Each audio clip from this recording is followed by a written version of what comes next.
Ilyasa alaihi salam. Melanjutkan tugas sang guru.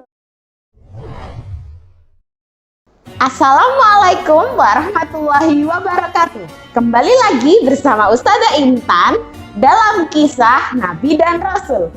Kali ini Ustazah akan menceritakan kisah Nabi yang namanya sama dengan Nabi yang sebelum. Nabi yang ke-19 ini Nabi Ilyas. Berarti setelahnya Nabi siapa? Nabi Ilyasa, betul sekali. Nah, Nabi Ilyasa ini teman-teman adalah seorang anak dari perempuan yang menyelamatkan Nabi Ilyas alaihi salam. Menyelamatkan dari mana, Us? Ketika Nabi Ilyas ini berlarian dikejar-kejar oleh penduduk Balebak. Dan tiba-tiba sama ibunya dan ayahnya Nabi Ilyasa ini dipanggil. Dan disembunyikan di rumahnya Nabi Ilyasa alaihi salam. Dan ketika itulah Nabi Ilyasa bertemu dengan Nabi Ilyas. Nabi Ilyas melihat kondisinya Nabi Ilyasa yang sangat parah sakit ketika itu, berdoa sama Allah agar segera disembuhkan sakitnya. Dan alhamdulillahnya nih teman-teman, Nabi Ilyas itu doanya diijabah sama Allah. Dan akhirnya Nabi Ilyasa itu sembuh dari sakitnya.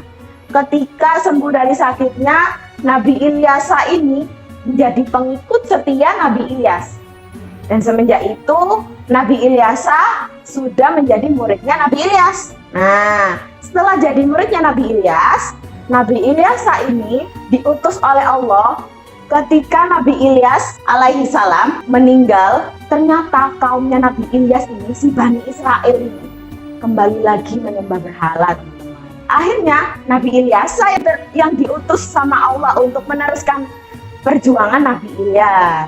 Nah, setelah Nabi Ilyasa berguru kepada Nabi Ilyas, gimana cara dakwanya, gimana cara sabarnya, akhirnya Nabi Ilyasa ketika ditinggal Nabi Ilyas meninggal, dia itu sudah kuat sekali teman-teman untuk mengembalikan lagi kepercayaannya Bani Israel untuk menyembah Allah lagi. Nah, caranya gimana, Us? Caranya Nabi Ilyasa untuk membangkitkan kembali kepercayaannya Bani Israel kepada Allah. Yang pertama, tentang surganya Allah. Jadi, surganya Allah itu sudah pasti untuk manusia atau orang-orang yang bertakwa kepadanya. Yang kedua, tentang nerakanya Allah. Nerakanya Allah ini kan panas sekali. Jadi nerakanya Allah ini adalah tempat-tempat orang yang durhaka, orang yang tidak percaya sama Allah. Nah, yang ketiga, mengingatkannya lagi kepada Bani Israel ini dengan mengingatkan akan azab yang diberikan Allah itu sangat pedih sekali. Dan akhirnya pada tahun 885 sebelum Masehi sampai dengan tahun 795 sebelum Masehi juga. Nah, selama itu tuh Nabi Ilyasa membangkitkan lagi kepercayaan Bani Israel. Dan Bani Israel ini sudah berjanji juga sama Nabi Ilyasa kalau akan jadi pengikutnya Nabi Ilyasa.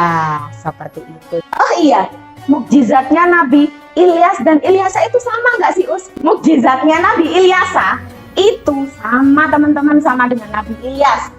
Jadi sama-sama bisa menyembuhkan orang sakit, sama-sama bisa menghidupkan orang mati. Nggak percaya ya? Nah, Ustazah punya satu cerita nih dari Nabi Ilyasa. Jadi ceritanya mengubur hidup-hidup satu orang. Nah, satu orang ini tidak diketahui penyebabnya, kesalahannya apa, dia melakukan apa, dia ini nggak tahu. Sama Bani Israel ini tiba-tiba langsung dikubur begitu aja. Nah, langsung kehabisan nafas kan orang tadi, sudah dikubur sama Bani Israel, ya nggak bisa nafas, nggak bisa ngapa-ngapain, jadi meninggal. Setelah meninggal, sama Nabi Ilyasa ini, orang ini didatangi kuburannya, dipegang kuburannya seperti ini. Tiba-tiba orang yang tadi dikubur hidup-hidup itu memegang anggota tubuhnya Nabi Ilyasa. Wow, keren sekali kan? Orang yang mati bisa dihidupkan sama Nabi Ilyasa.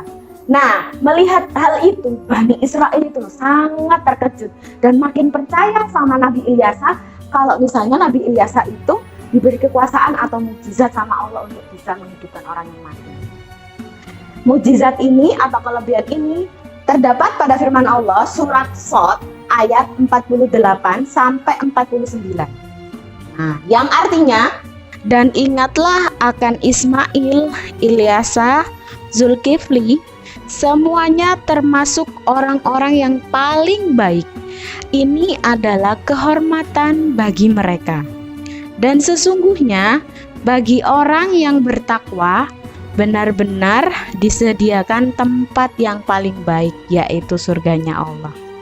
Oke, dari cerita yang tadi, ceritanya Nabi Ilyasa, yang dapat kita petik dari kisahnya Nabi Ilyasa adalah yang pertama, kita itu harus bersungguh-sungguh dalam menuntut ilmu.